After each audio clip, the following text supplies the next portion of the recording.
तर बघा बाळांनो, आपण लास्ट टाइम काय बघितलं? सर्वात महत्वाचं आहे ह्या चॅप्टर मध्ये कायनेटिक थिअरी ऑफ गॅस मध्ये आपल्याला दोन इक्वेशन बार बार वापरायचे.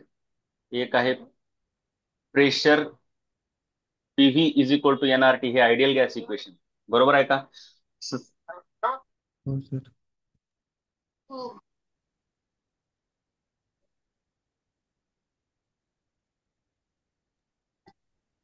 तर एक हे आयडियल गॅस इक्वेशन आणि दुसरं प्रेशर इक्वेशन आहे P is equal to 1/3 V R M S square. Rho V R M S square. तसा विचार केल्यावर ह्याला आपण असं पण लिहू शकतो. ह्या इक्वेशनला ह्याला आपण मास अपॉन व्हॉल्यूम लिहिलं आणि ते व्हॉल्यूम जर इकडे आणलं तर काय होतंय? PV is equal to 1/3 M, असं. बरोबर आहे का? असं होतं. आणि मग त्याच्यानंतर आपण काय करतो, हे आणि हे इक्वल करतो, मग नंबर ऑफ मोलच्या ठिकाणी मास अपॉन मोलार मास टाकायचं. असे वेगवेगळ्या गोष्टी पुट करू करू काही पण प्रूव्ह करायचं. कायनेटिक एनर्जीचा एक मेन फॉर्म्युला बघितला. कायनेटिक एनर्जी टोटलचा फॉर्म्युला काय? 1/2 M V R M S square.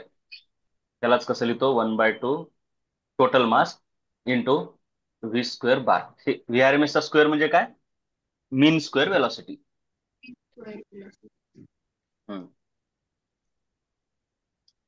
हे बार बार बार बार लक्षात घ्यायचंय. प्रेशर इक्वेशनच्या डेरिवेशन मध्ये तर 4-5 टप्पे आहेत, काहीच नाही. सर्वात पहिले चेंज इन मोमेंटम काढायचं. चेंज इन मोमेंटम आलं होतं M V X square X direction मध्ये डिवायडेड बाय एल. त्याच्यानंतर टाइम टाइम काढला आपण. हे 2 आलं होतं, सॉरी, एल नव्हतं आलं. नाही चुकलं, हे असं माझी चूक झाली. Change in momentum 2 M V X. त्यानंतर टाइम आला होता two 2 L upon V X. आणि ह्यांना डिवाइड केलं की force is equal to delta P by time is equal to force आला होता M V X square L. Upon L. हे फोर्स आलता. त्यानंतर प्रेशर इन एक्स डायरेक्शन. एका मॉलिक्युलमुळे प्रेशर किती आलं होतं? आपण डिवाइड बाय एरिया करायचं असतं, फोर्स डिवाइडेड बाय एरिया. तर ते M V X square by L cube म्हणजेच व्हॉल्यूम, असं आलं होतं. आणि मग त्याच्यानंतर आपण लिहिलं व्ही एक्स. सर्वांसाठी मग लिहिलं टोटल प्रेशर. हे तर एकाच प्रेशर झालं, राईट? मग टोटल प्रेशर काय?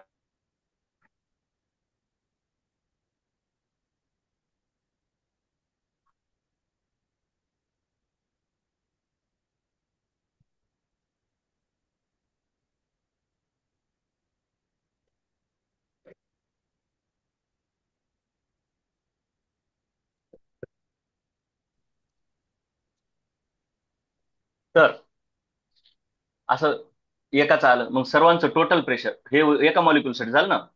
मग प्रेशर टोटल म्हणजे ह्या सर्वांची बेरीज केली आपण. बेरीज केल्यावर मग आपण काय केलं? एम बाय व्ही बाहेर काढलं, बरोबर का रे बाळांनो? आणि मध्ये काय आलं मग? V X one square plus V X two square plus science so one, असं आलं, है का नाही? हे झालं प्रेशर टोटल. आणि मग ह्याला आपण काय लिहिलं? M by V N into V X square bar, असं लिहिलं होतं, आठवतंय का? Root mean square. आणि मग ह्याच्या ठिकाणी एवढंच टाकलं, V X square bar is 1/3 of, असं. टोटल व्हेलॉसिटीच्या 1/3 असते ते. सर्व बाजूला व्हेलॉसिटी सारखी असते म्हणून सांगितलं होतं ना, असं 1/3 येते. आणि मग झालं हे इथं टाकलं की तुमचं प्रेशरचं इक्वेशन काय आलं? 1/3 M N by V V square. आणि ह्याला मग आपण लिहिलं डेन्सिटी, बरोबर का?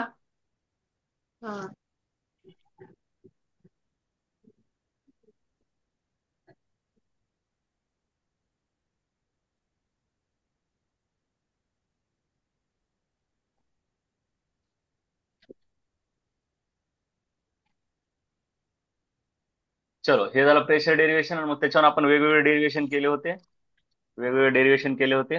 आता आपण पुढचे आणखीन प्रश्न बघू फटाफट फटाफट. आरएमएस व्हेलॉसिटीचा फॉर्म्युला आपण काढला होता. कुठपर्यंत झालं होतं आपलं? मला वाटतं हे derive expression of kinetic energy per unit mass झालं होतं. चला हे काय म्हणते बघा, प्रश्न वाचा. नाही हे झालंय, हे झालंय. हे पण झालंय. हा हा, हा ठीक हे आहे. आपण कायनेटिक एनर्जी पर मोल काढली. आता कायनेटिक एनर्जी पर मॉलिक्यूल काढायच्या. काय काढायच्या? Kinetic energy per. मॉलिक्यूल. आता 2 मार्काचा आहे म्हणून कायनेटिक एनर्जी टोटल पासून सुरुवात करायची. 2 मार्काचा आहे ना. आता त्याने कशापासून सुरुवात हा. केलंय? फ्रॉम प्रिव्हियस डेरिव्हेशन म्हटलं डायरेक्ट. हो काय, ते पर मोल वाली काढल्या. त्यानं सुरुवात कुठून केलंय? पर मोल पासून. हे काय सांगा बरं, हे कायनेटिक एनर्जी पर मोल आहे का नाही? पण त्याच्याऐवजी मी काय करतो, आपल्याला जे माहिती आहे तिथून करू. कायनेटिक एनर्जी टोटल पासून करू आपण. हा, इन युज्युअल नोटेशन. 2 मार्काला आहे म्हणून आपल्याला पीव्ही प्रेशर इक्वेशन पासून सुरुवात करायची गरज आहे का? नाही. 3 मार्काला असलं की मग pressure is equal to 1/3 rho C square पासून सुरू करायचं. हा? हो.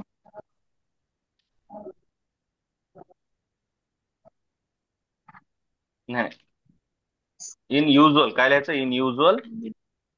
नोटेशन. आता डायरेक्ट कायनेटिक एनर्जीचा फॉर्म्युला सांगा बरं मला. Kinetic energy is equal to equal 2/3 सांगा. nRT. 2 by नाही, 3 2/3 का 3/2? 3/2 आधी. 3/2. आरटी. nRT. अगं बाई, मी कायनेटिक एनर्जी पर मोल म्हटलंय का बेटा? हे जरा नीट बघ बरं श्रुतिका. नाही, पर मॉलिक्यूल एनआरटी. नीट लक्ष द्यायचं. पर मॉलिक्यूल आहे बरं का, पर मोल नाहीये. सो आपण समजा इथून सुरुवात केली, NRT. आता ही झाली कायनेटिक एनर्जी टोटल. मग आता आपल्याला काय माहिती आहे? Kinetic energy per molecule. Kinetic energy per molecule. आता आठवतंय का बघा जरा, मी तसलं सांगितलं होतं तुम्हाला. Is equal to total kinetic एनर्जीला कशाने डिवाइड करावं लागेल सांगा बरं जरा. मॉलिक्यूल. कशाने डिवाइड करावं लागेल Ganu? Molecule. Number of molecules. Total number of molecules ना. टोटल नंबर ऑफ मॉलिक्युलला काय सिम्बॉल आहे बेटा सांग बरं.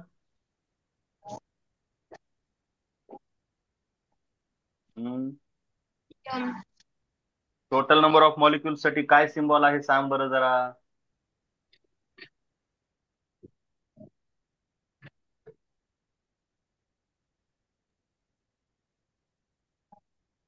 टोटल नंबर ऑफ मॉलिक्युल साठी काय सिम्बॉल आहे? Small N, capital M, mass का एन काय?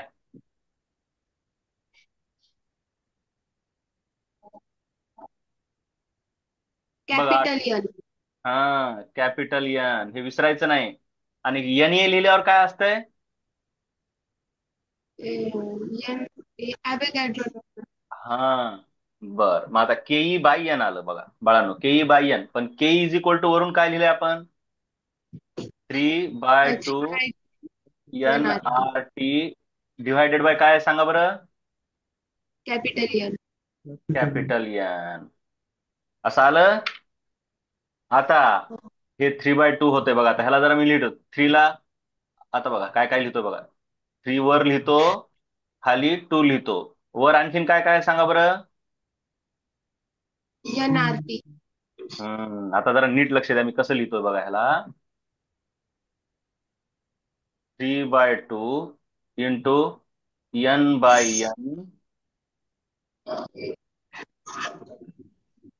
इंटू काय राहिलं सांगा. आरटी. पटलं का रे बाळांनो? हो. कसं आहे बघा, सुरुवात काय लय कळण्या गेलं की टोटल कायनेटिक एनर्जी पासून आपण सुरुवात करायला. कळायले ना? हो. हं. मग एन बाय एन काय येते आता कोण सांगते मला? नंबर ऑफ मोल आणि कॅपिटल एन ह्यांचं रिलेशन तुम्हाला काय माहिती आहे? माहित असलेलं सांगा. नंबर ऑफ मोल आणि कॅपिटल एनचं काय रिलेशन आहे?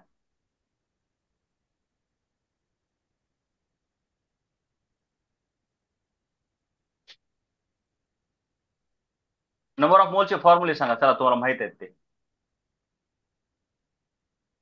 नंबर ऑफ मोलचा formula M upon mass M naught. आणि दुसरा दुसरा Capital form. N upon N Avogadro number. Kritika, पाठ केलं नाहीस का ते बेसिक मोल कन्सेप्टचं? हा. Sir, हे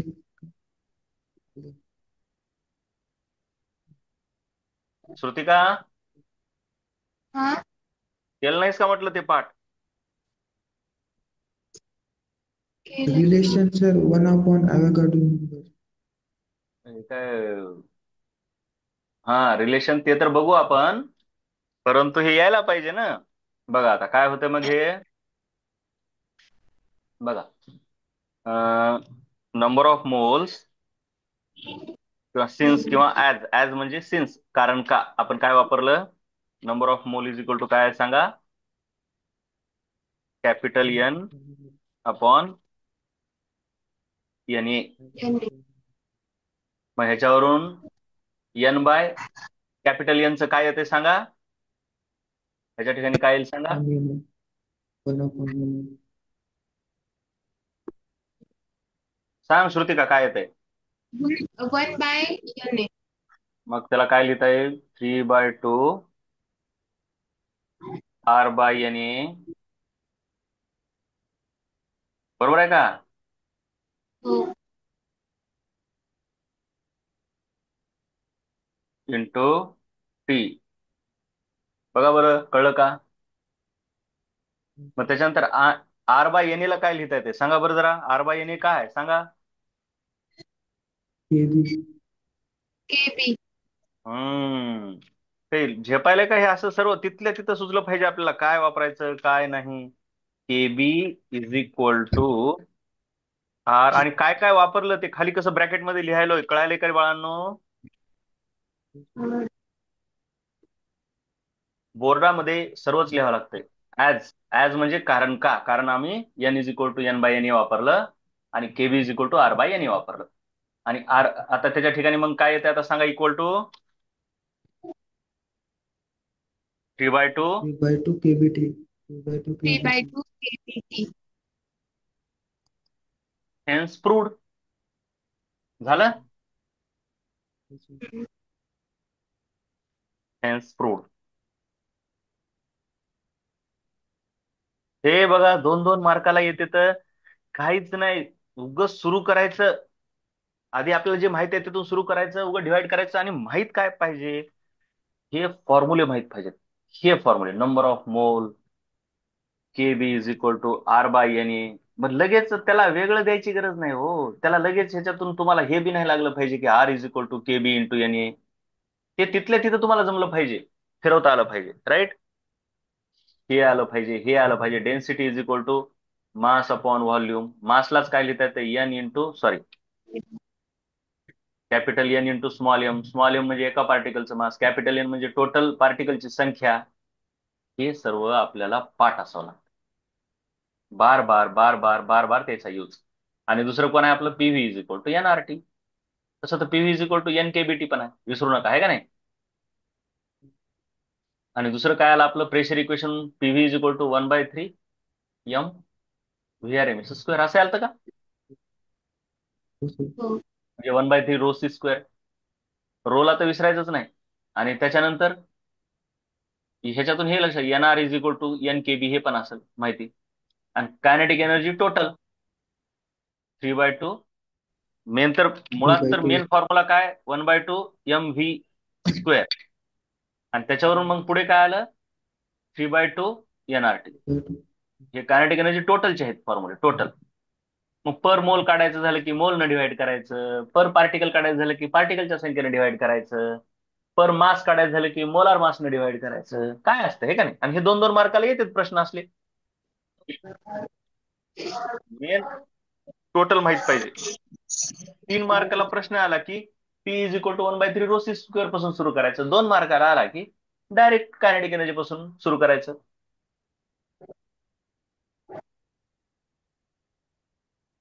ठीक आहे.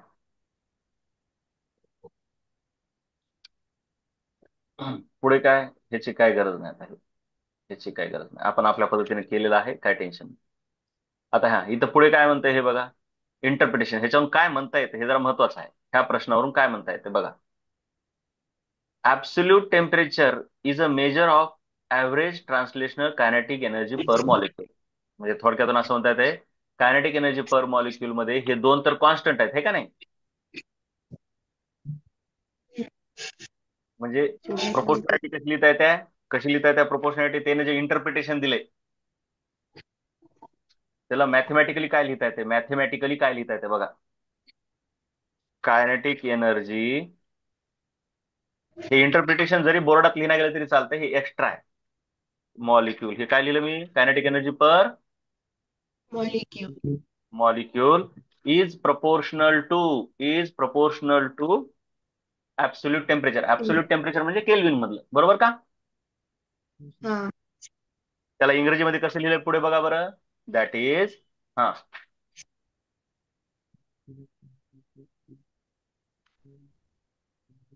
कळायलंय का बाळांनो? हो. चलो पुढे काय म्हणते बघा. Prove that V R M S is equal to this. 2 मार्काला V R M S is equal to this. आपण अगोदर व्ही आर एम एस चा माहित असलेल्या फॉर्म्युल्यापासून सुरू करू. आता ते न इथून सुरू करायला तर आता ते कुठून सुरू करायचं ते काही सांगता येत नाही. ते न काय सुरू करायलेत माहिती आहे का, हे M V square equal to 3/2 KBT. नाही, हे कायनेटिक एनर्जी पर मॉलिक्यूल असं येईल का बघा. एका मॉलिक्यूलचा विचार केल्यावर 1/2 V R M S square total बघा. कायनेटिक एनर्जी पर मॉलिक्यूलचा दुसरा पण फॉर्म्युला येत आहे, मला वाटतं मग प्रिव्हियस. हे बघा, टोटल कायनेटिक एनर्जी काय आहे, 1/2 M V R M S square. हे पण आहे आणि हे पण आहे, दोन्ही आहे. मग कायनेटिक एनर्जी पर मॉलिक्यूल काय येईल, त्याला एन न डिवाइड करा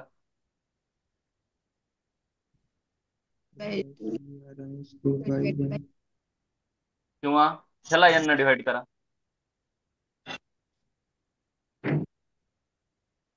मग हे काय तर 1/2. आता एम बाय एन काय येते सांगा, एम आणि एनचं रिलेशन काय सांगा बरं जरा.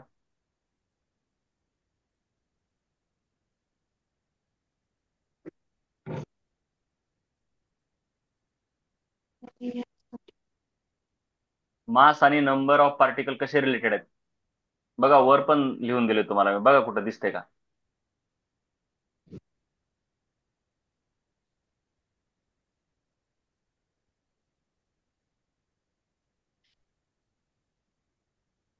टोटल मास म्हणजे, अरे तुम्ही डोकं बी लावा ना. तुमच्या बॅग मध्ये 100 वह्या येतात, टोटल मास म्हणजे कसं घेणार, वह्यांची संख्या गुणिले. एक वही. हा श्रुतिका, वह्यांची संख्या गुणिले 1 वही. एका वहीची वजन, एक वही नाही, एका वहीचं वजन म्हणायचं. हं. म्हणजेच काय, वह्यांची संख्या म्हणजे कॅपिटल एन, बरोबर. हा. आणि एकाचं वजन म्हणजे Mass of each molecule. Capital M का स्मॉल एम. Small. स्मॉल. इथं दिलंय की बाई श्रुतिका, हे काय बघ बरं, इथं काय वापराय नाही का इथं एमच्या ठिकाणी. हे फॉर्म्युले पाठ करा तुम्ही दिवसाकाठी 10 वेळेस बसून. जे दिल्या ना मी ती शीट सुरुवातीला केटीजीची, आठवते का? हे बाळांनो, हो. तुम्हाला ती शीट आठवते का, सर्व मी सिम्बॉल दिलेत बघ त्याच्यात. हा, ते तुम्ही पाठ करा जरा, ते पाठ करा. आता काय ते 5 वेळेस लिहायला लावू का इथं बसून तुम्हाला मी? मग मला तेच करावं लागेल. ते लय महत्वाचं आहे, त्यातले सिंब असे पाठ असले पाहिजेत फॉर्म्युले, त्याच्यावरच सगळं चालतंय. हा पण चॅप्टर आणि पुढचा पण chapter. So M is equal to N into M. बरोबर का? हो. किती वेळेस बार बार बार बार तेच आता वर सांगितलं होतं हो का, हे M is equal to M into M झालं. तेच वापरायचं आहे आता. मग आता एम बाय एन काय आहे ते सांगा.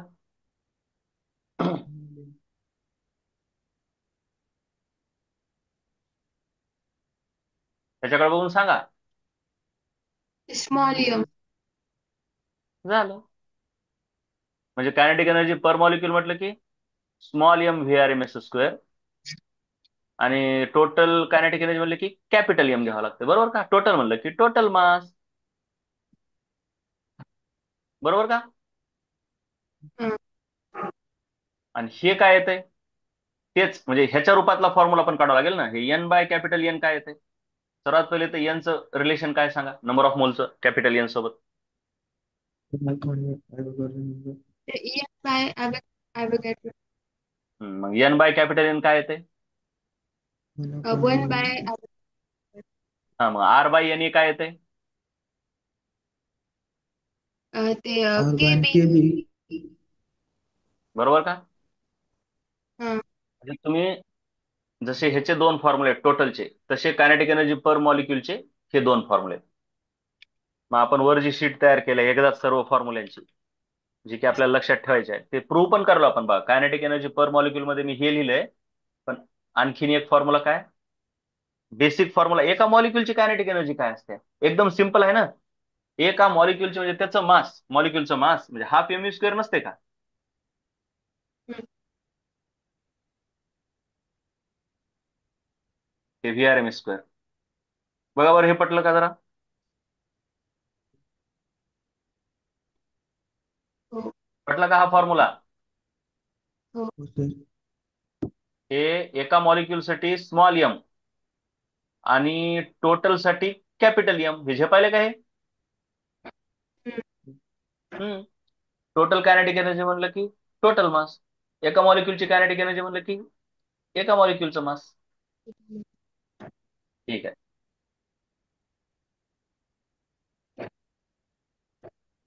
आता त्यांनी काय केलंय, हे प्रूव्ह करायचंय.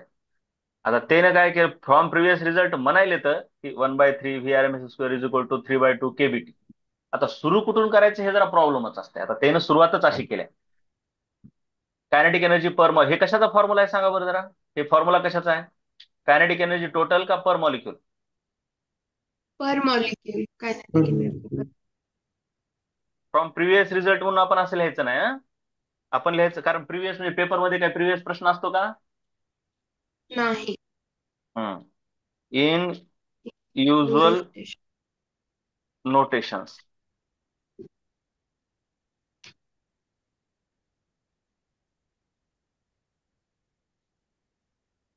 काय? Kinetic energy per molecule is असं, राईट? आता ह्याच्यातून आपण रिअरेंज करून व्हीआरएमएस डायरेक्टच भेटते. बरोबर का? 2 2 कॅन्सल होत आहे आणि केबीच्या खाली एम जाते. डायरेक्टच येईल का बघा बरं आहे, हे असं येईल का बघा? हो सर. हम्म. येत आहे. व्हीआरएमएस इज इक्वल टू हे आलं. तुम्ही दुसऱ्या पद्धतीने करू शकता ह्याला प्रूफ. आपल्याला ऑलरेडी व्हीआरएमएस चा फॉर्म्युला काय माहिती आहे? त्याला ऑर मध्ये करतो. ऑर ऑर म्हणजे कळतंय ना कुठून खेळते. आपल्याला व्हीआरएमएस चा एक आपण ऑलरेडी फॉर्म्युला केलाय. व्हीआरएमएस चा आपण ऑलरेडी फॉर्म्युला केलाय, V R M S.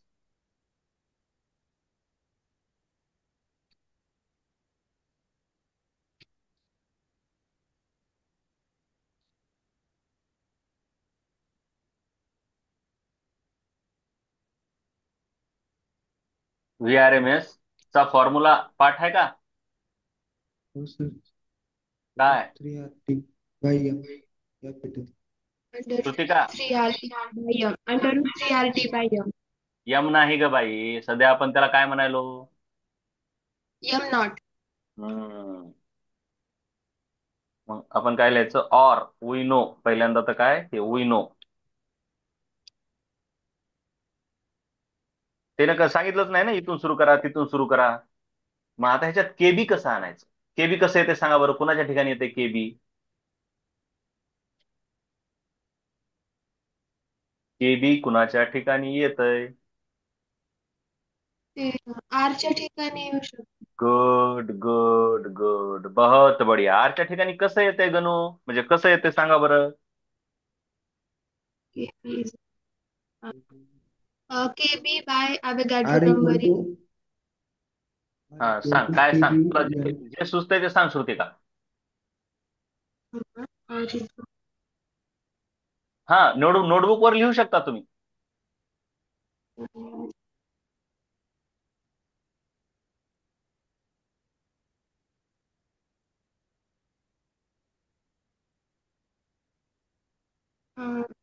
KB into Avogadro number is equal to R.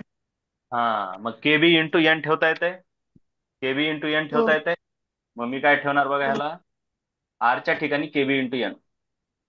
हे 3 आहे. आपण आरच्या ठिकाणी ठेवले म्हणून मुद्दाम त्याला जरा असं करायचं.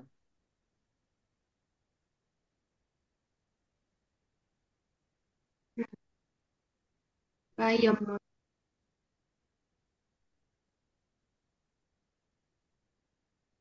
झालं. आता आपल्याला काय पाहिजे जरा विचार करायचा. आता नीट बघायचं, कसलीच घाई नाही करायची. कुणाच्या ठिकाणी काय ठेवता येते? आपल्याला प्रूव्ह काय करायचंय? आपल्याला फॉर्म्युल्यामध्ये केबी पाहिजे, टी पाहिजे, पण कोण नाही पाहिजे आता फायनल फॉर्म्युल्यामध्ये? यन आणि यम नॉट. एन नाही पाहिजे, एम नॉट नाही पाहिजे. मग त्यांच्याशी रिलेटेड कोणता फॉर्म्युला आहे सांगा बरं. एन आणि एम नॉट ला जोडणारं कोण आहे? एन आहे, एम नॉट आहे, असं काही आहे का एकत्रीकरण कुठंतरी?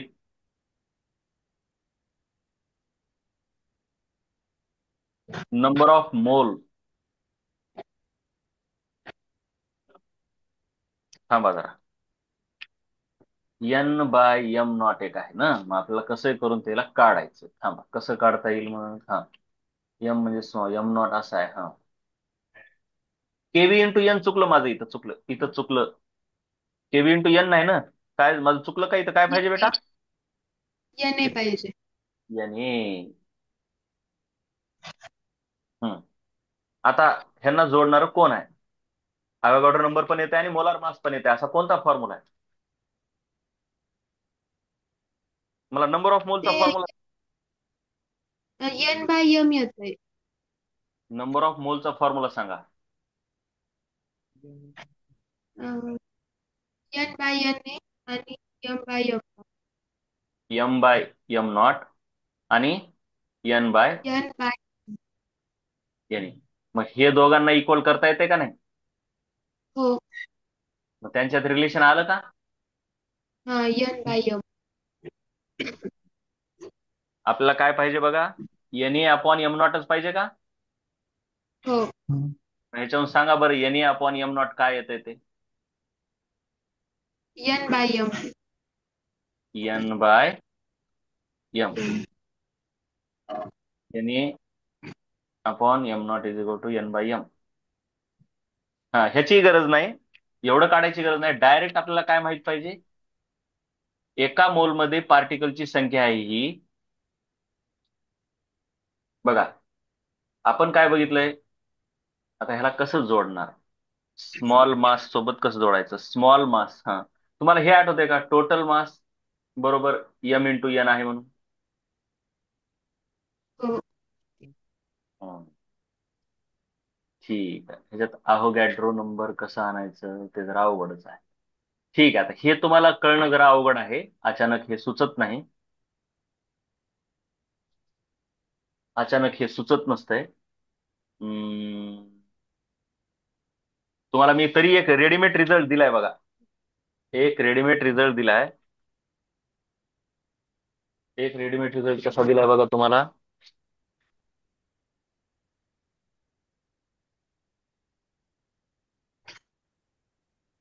एका पार्टिकलचं म्हणजे मोलार मास म्हणजे कसं दिलंय बघा. Molar mass is equal to म्हणजे मोलार मास म्हणजे एका डझनचं मास असल्यासारखं असते.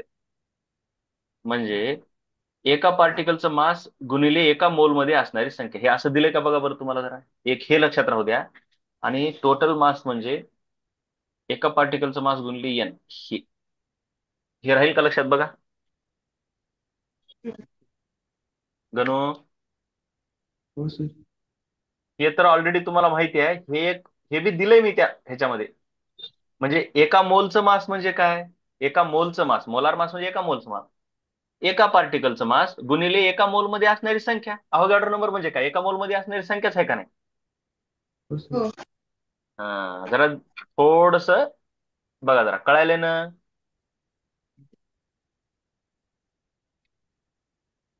कळालं का रे पण. हो सर. हो. आणि लय कळणार गेलं तर ह्याच्यावरून सिद्ध पण करता येते. तुम्हाला हे पाठ आहे का नाही, total mass is equal to mass into N. मग टोटल मासला काय लिहिता येते तुम्हाला माहिती आहे, मोलार मास गुणिले नंबर ऑफ मोल. मुलं. आणि हे झालं यम. आणि ह्याला काय लिहिता येते, ह्या टोटल नंबरला नंबर ऑफ मोल्स गुणिले अहोगॅड्रो नंबर लिहिता येते. बघा बरं लिहिता येते का असं ह्याला. हो. लिहितात. लिहिता येते. मग एन एन कटलं काय आलं, मग M nought is equal to एका पार्टिकलचं मास गुणिले एका मोलमध्ये असणारी संख्या म्हणजे अहोगॅड्रो नंबर. आलं का बघा. हम्म. मग मला काय पाहिजे इथं, N A by M nought. मग आता सांगा बरं, एन ए बाय एम नॉटचं काय येते उत्तर त्याच्यावरून. 1/m. 1/m. मग 1/m करायचंय. 1/m करायचं म्हणजे यम खाली येईल का वर येईल रे. खाली. खाली. कुठे येईल.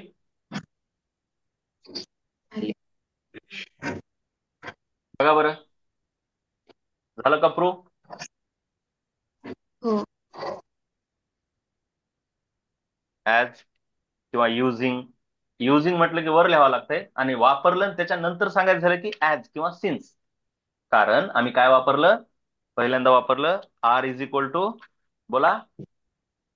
ए B N A. K K B. Into N A. K B into N A. त्याच्यानंतर दुसरं काय वापरलं,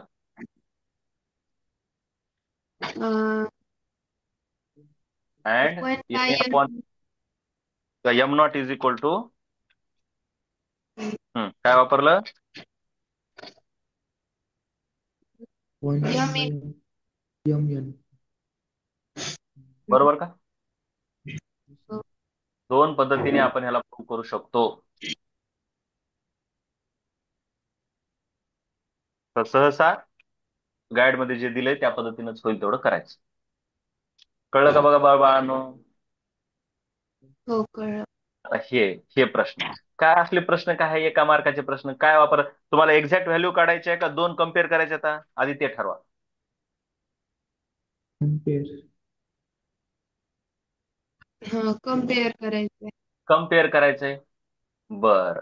मग आता एक मॉलिक्यूल आहे, म्हणजे फॉर्म्युला आधी काय आपला व्हीआरएमएस चा विचारलाय ना, म्हणजे हो का हे फॉर्म्युला आहे. मग ह्याच्यामध्ये कुणाचं रिलेशन वापरले, म्हणजे कॉन्स्टंट सोडून द्यायचे. आता प्रोपोर्शनॅलिटी कुणासोबत घ्यायची आहे, टेम्परेचर. टेम्परेचर. टेम्परेचर सोबत. मग बाकीचे म्हणजे, कारण का आता तेच गॅस आहे ना. What will be RMS speed at, म्हणजे गॅस बदललाच नाही. गॅस जर बदलला आणि टेम्परेचर कॉन्स्टंट ठेवलं तर मोलार मास सोबत. बरोबर का. वर आपण केलं होतं बघा ऑक्सिजन आणि नायट्रोजनचं, आठवतंय का. हो. त्याच टेम्परेचरला दोन वेगवेगळे गॅस असले की मोलार मास सोबत इन्व्हर्स रिलेशन. पण तोच गॅस ठेवून वेगवेगळे टेम्परेचर असले की टेम्परेचर सोबत इन्व्हर्स का डायरेक्ट. डायरेक्ट. डायरेक्ट. डायरेक्ट. कधी कधी दोघंही असते, तर दोघं बी असते, दोघंही बदलले मग दोघांना ठेवावं लागते. बघा आता इथं आधी काय केलं बघू आपण आन्सर. हे बघा डायरेक्टच लिहिले, व्हीआरएमएस इज इक्वल टू √T. आता हे काय मी सांगत बसत नाही रे बाळांनो, बघा बरं जरा. बघा बरं हे असंच आहे का. फक्त इथे एक स्टेप जरा त्याने डायरेक्ट लिहायला येतं, त्याच्याऐवजी आपण एक स्टेप टाकू. आपण एक स्टेप टाकू हा. इथं. एक स्टेप व्ही टाकू टू ते. By V. हा, V2 to bye bye V1 one. वाली टाकू. बघा this implies V2 by V1 is equal to काय येईल सांगा बरं. T2 root T2 by T1. काय T1. T2 bye direct relation असल्यामुळं T2 च्या पुढे T2, T1 च्या पुढे T1.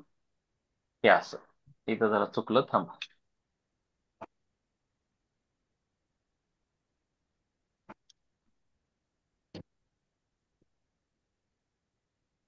हम्म.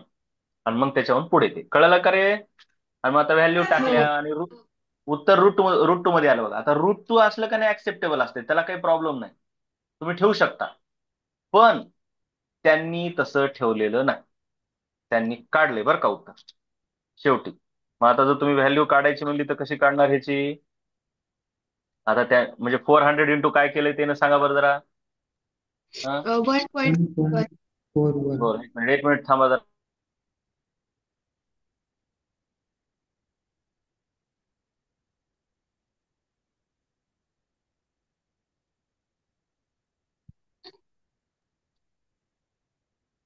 तर इज इक्वल टू काय लिहिणार सांगा इथं. 400 इंटू 1.1. 1.41. बोला बोला गणू. हा, 1.41 व्हेरी गुड. इंटू 1.41. मग ते गुणाकार केला की येते. आणि युनिट विसरायचं नाही, हे युनिट लय महत्वाचं असते बघा. आपण काय काढायलो. Velocity RMS numerical. speed. मग स्पीडचं युनिट असते metre per second, SI unit. लक्षात आलं सर्व. बरं चालतंय. पुढचं लेक्चर 10 मिनिटांनं सुरू होईल, एक्झॅक्ट 10 वाजून 50 मिनिटे. 10 वाजून 50 मिनिटे. 10 मिनिटांनं. हा, उद्याचं लेक्चर पुन्हा ते सकाळी 9लाच होईल, फक्त आज जरा प्रॉब्लेम आला.